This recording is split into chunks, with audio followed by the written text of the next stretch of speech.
their love story started like most others. Roy and Julie Ice fell in love and got married. But it quickly took an unexpected and terrifying turn. Months after their wedding, Julie discovered the hacking cough she had thought was asthma all her life had been misdiagnosed. She had cystic fibrosis, a virtual death sentence. It was so devastating that from the very moment that you realize your new bride has a disease, your entire life gets put on hold and you start planning without even knowing it. You're planning the end of their life. But Julie was a fighter. Diagnosed at age 23, she passed the life expectancy doctors gave her of 29. It wasn't easy. It's plugging your airways, and it's a struggle. It would be like someone holding a pillow over your face, and you're trying to breathe while you're underwater, but you got to breathe through a straw.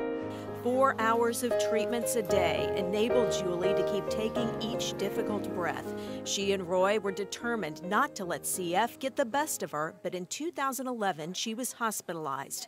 Julie wasn't ready to give up, but her lungs were dying. She got sicker and weaker, dwindling to 61 pounds. She was put on life support, unable to eat or talk. Oh, you look beautiful. You look beautiful. She was on the organ donor list for a new pair of lungs, and time was running out. But it was critical for her to keep pushing, taking one grueling step after another to show doctors her will to live or risk being passed up for a transplant. Days before Christmas, the woman who refused to give up knew her body was shutting down. And I asked her, "Can you give me another day?" She motioned that she could, and I said, "Honey, can you give me 2?" And she said no.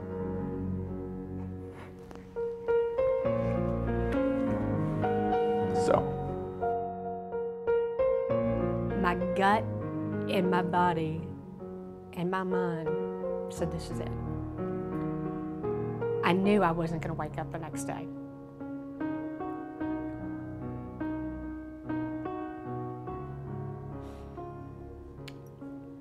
And the hardest part for me was not being able to say goodbye to anybody. All I could do was wave.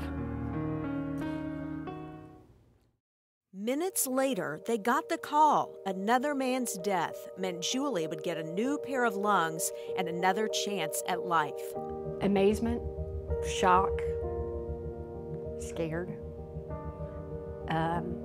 sad, because I knew how I had to get those lungs.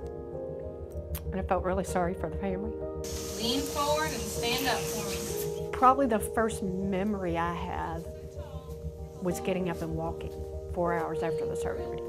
I was able to actually take a deep breath that I felt, wow, this is what breath feels like.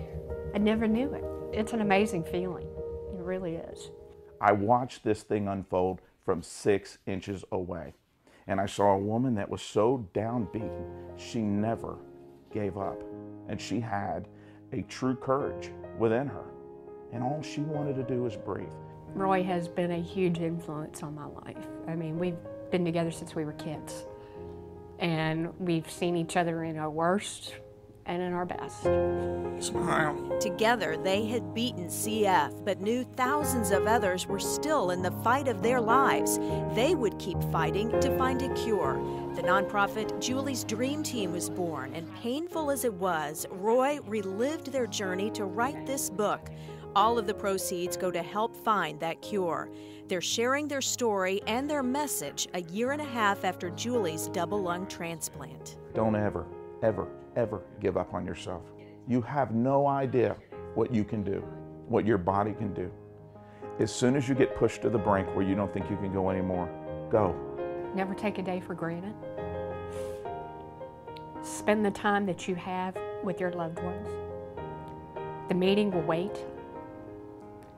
The soccer practice won't. A love story with a happy ending. You may kiss the bride. And another wedding, a celebration of love and life. We did this, and we did it together, in sickness and in health.